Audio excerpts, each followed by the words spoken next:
potentially that Matt Riddle might be one of those guys on Saturday night. But we'll see. We'll see if anybody shows up in the crowd. But it should be a good show either way. That's the biggest eye roll I could possibly do with my head. Is there anybody else you could think of that would show up in the crowd? Any throw it on the wall, see what sticks kind of random people?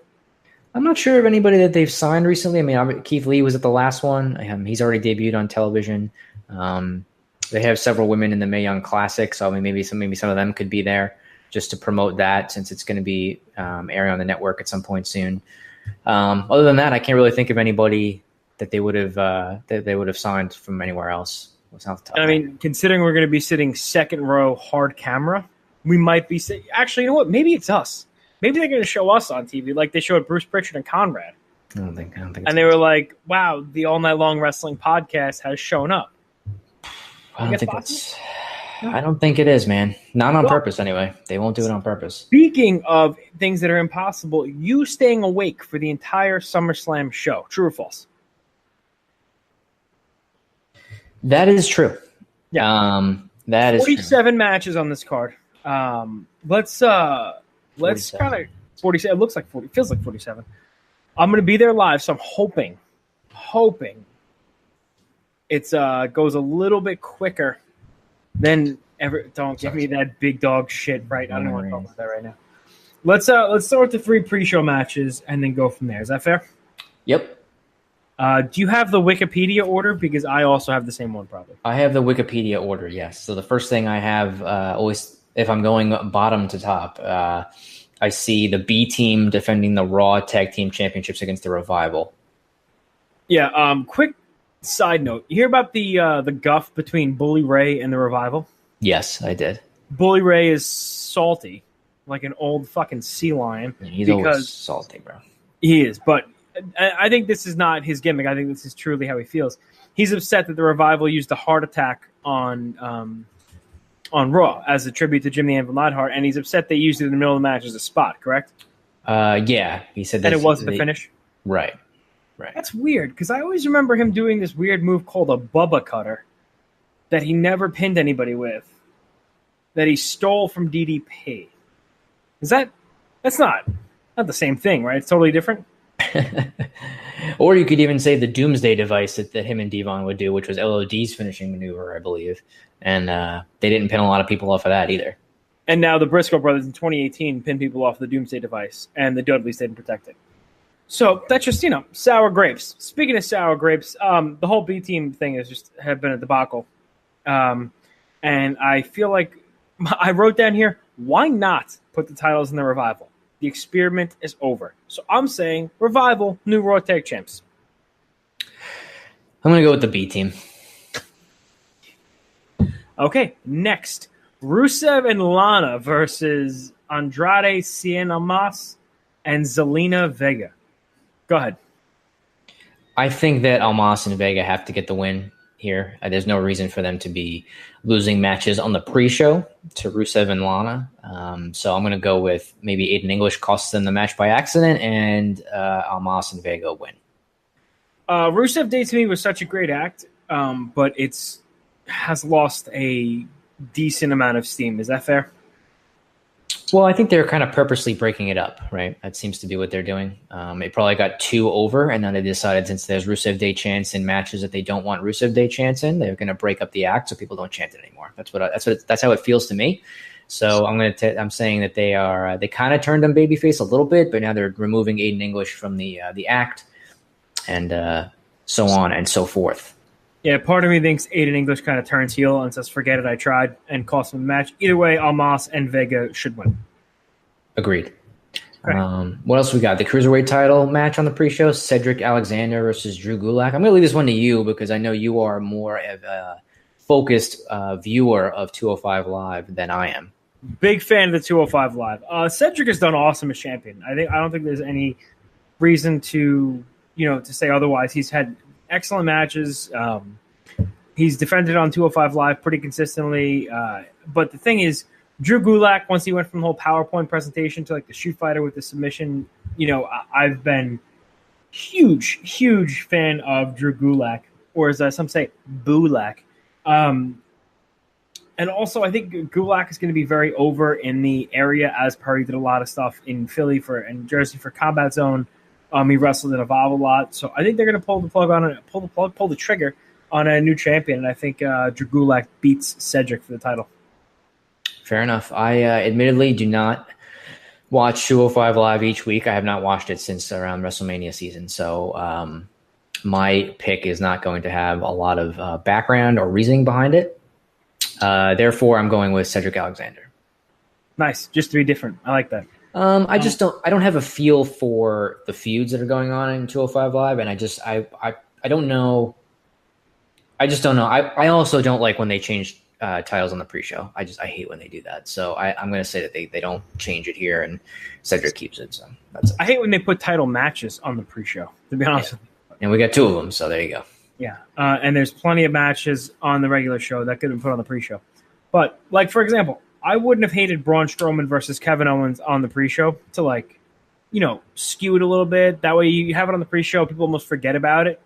Could make the cash in more, if it happens. But before we get ahead of ourselves, Daniel Bryan versus The Miz. What do you got for me? I'm going to go with The Miz. I think they're gonna have Miz take this one. I don't know what Daniel Bryan's contract situation is, and quite frankly, I've read about 30 articles about it in the last 2 months, and I have no idea what the facts are. But I think that The Miz winning is probably the right way to go, even if Bryan is sticking around, because they'll probably have a lengthy feud for a few months. And if Bryan is not sticking around, then The Miz winning is also the right move, because Bryan will be out of the company in a few months. So I'm going to go with The Miz. You talk me into it, but I'm still going to say Daniel Bryan because I'm a purist. Some would say an elitist. Can't have The Miz win. He should, based on literally everything you just said, but I'm saying Daniel Bryan. Miz and Mrs. Bro, they already have renewed it for season 2. Miz is going over. It's happening. Finn Balor versus Baron Corbin is up, and this is a feud based around Baron Corbin calling them Finn Balor short. So this is good. I don't know. Who cares? Who's winning? Someone told me he was going to be the Demon. I don't know if that's still the case or not, but I'm going to go with Balor either way. I'm going to say Finn Balor gets the win over the Constable. He's a Baron and a Constable? You think he's has any free time? I don't know, man. I don't know how the guy sleeps and wears those vests all the time. It's got to be rough. It really does. He's in the vest all the time. Balor needs to overcome the odds here, kind of bullshit, and move on and do something more meaningful. Hopefully something more meaningful is like an Intercontinental title run, because he's never going to be in the main event picture because he's not 6'5" and juiced up on steroids and going to UFC. But that's fine. Balor wins. What do you got for me next, Joe? What's up? Shinsuke Nakamura versus Jeff Hardy for the U.S. title. I'm like Shinsuke not going to lose a title. Shinsuke wins. It's too soon for him to lose. And Hardy should just get kicked in the head really fucking hard and become Brother Nero like tomorrow. That's the gimmick. Oh, okay. All right. Not like he should get kicked in the head because, he got a DUI like 6 months ago right after he got clean. But he got kicked in the head because, everybody deserves a 500th chance, Joe. I say Nakamura wins this one, and that's all I got for you. Yeah, I'm going to say Nakamura as well, and I'm going to move us right along because I think the longer we talk about that, the worse it can get for us legally. So, is it legally? Yeah. I see the next one I have on this list is the triple threat match for the women's championship on SmackDown: Carmella versus Becky Lynch versus Charlotte Flair. I read a comparison today that somebody compared Carmella to the Honky Tonk Man. Not very good in the ring, a lot of heat, kind of same gimmick, and I think it was maybe Chair Shots Radio. I don't know who said it. It's on our Twitter if you want. But I completely agree with it. I think the division needs something fresh on SmackDown, and that something fresh is a heel Becky Lynch as champion. Charlotte's going to be fine with a loss here, and she'll have great matches with a heel Becky. So my prediction, Becky Lynch walks away with the women's title. I agree. I was going to pick Becky. I really don't know what their plan is as far as the heel turn you mentioned or not. If that's going to happen, it's not a bad idea at all. But I'm going to stick with Becky Lynch too. I think putting the title back on Charlotte would just kind of be, they've kind of been there, done that too. It's been too recent. So I think that, and certainly I think it's time for Carmella to drop it. So I think Becky Lynch should win the title, and that's going to be my pick. Intercontinental title, Dolph Ziggler with Drew McIntyre versus Seth Rollins with Dean Ambrose. I have a very strange feeling about this match, and I think the Ambrose heel turn might be a little too predictable. To me, Ziggler hasn't really made the IC title. Would you agree with that? In this run, he's only had it, I think, about like 6 weeks. So, they were doing a lot to try to elevate it when Rollins had the belt for a little while, after from WrestleMania on. But I've enjoyed the feud with these two guys and the element that McIntyre has brought to it, and I thought they did a nice job of kind of building to, Ambrose's return. So I think that it's been built up well, and Dean, I'm not on steroids, Ambrose returned on Raw last Monday. And speaking of legal ramifications, I mean, you just accused a guy of being on steroids. He was bigger than Brock on Monday's show. That's how it looked to me. Okay, I maybe you were sitting a lot close to the television. He was definitely big. But how long has he been off TV? 14 months? I think it's been since like November or December. So like 8, 9 months or so, 8, 9 months.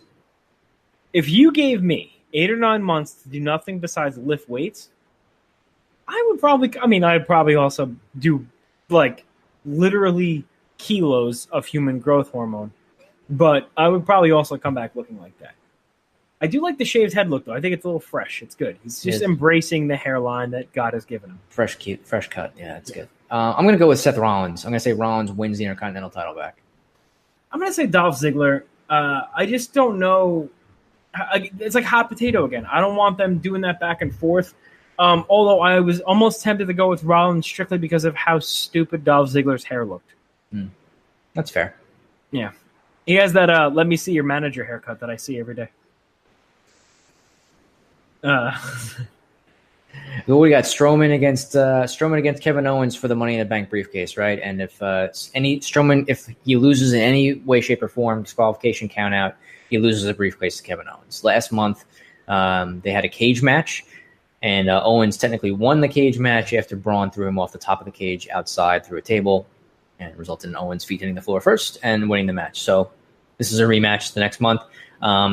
I don't have too much to add to this. I'll just say that I think Strowman will win. I doubt that he's going to lose 2 months in a row and lose the briefcase. So I'm going to say Strowman wins. I agree with everything you said. Excellent. What do we got next here? Bludgeon Brothers versus the New Day for the SmackDown Tag Team titles. Man, this is a tough one because I really like what the Bludgeon Brothers have been doing, except for the fact they almost killed those guys on SmackDown. Yeah. They had them like a 2-on-3 match, which was kind of cool, because the New Day was 3 guys. We don't know what 2 is going to be from the New Day, but the WWE is just so high on the New Day. I think they kind of always keep going back to them, and I know SmackDown ratings have been low. I don't know if they think, hey, put the titles on the New Day. This is going to help. I want the Bludgeon Brothers to win, but I expect New Day to walk out new SmackDown Tag Champions. Yeah, this is another one where I really don't know. It just feels like they've had the Bludgeon Brothers be so dominant that I feel like just having them lose in a regular match to New Day, wouldn't be the best idea. That doesn't mean they're not going to do it because, like, for all the reasons that you said, that's probably reasons why they would want New Day to have the tag titles. But I'm going to stick with the Bludgeon Brothers and say that they hang on to it. Maybe they'll have a rematch or something next month or the month after with New Day for a little while. But I'm going to say the Bludgeon Brothers will retain. Okay, what's up next? Let's go with AJ Styles versus Samoa Joe. They've had a match previously, and when was their last match? It was free. I remember them having a match and me being underwhelmed. I don't think that's going to be the case now. The feud has been built awesome. Joe has been killing it on the mic.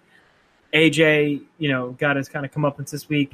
However, I think we're going to be seeing a new SmackDown, aka WWE champion, and I think Samoa Joe is going to beat AJ Styles. I think so too. I think it's time. I mean, AJ actually just reached the whatever you want to call it, plateau. Longest running weekly episodic TV show in the history. Something like that. Yeah, longest reigning SmackDown champion on SmackDown. So he's surpassed JBL, thank God, as the longest reigning world champion in SmackDown.